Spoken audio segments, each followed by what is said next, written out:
tour of the Magnolia Avenue number 2 in Ocala, Florida. This crossing is owned by the Florida East Coast Railway. This is actually the same line the 5th Street Southeast or Northeast crossing is owned by. These signals are both the same. I'm not filming that crossing there because it's a highway. Here's the both signals at both Progress Rail bases. West Cornell's gate mix. West Cornell's lights and West Cornell's side-mounted bells. There's also some locomotives there sitting out of service.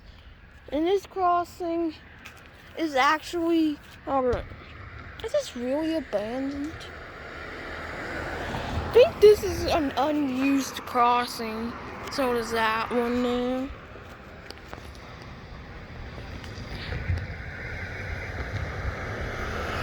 Florida Central.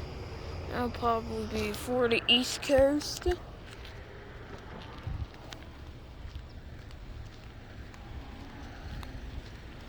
That's it. That was a tour of the Magnolia Avenue number 2 in Ocala, Florida. Over and out.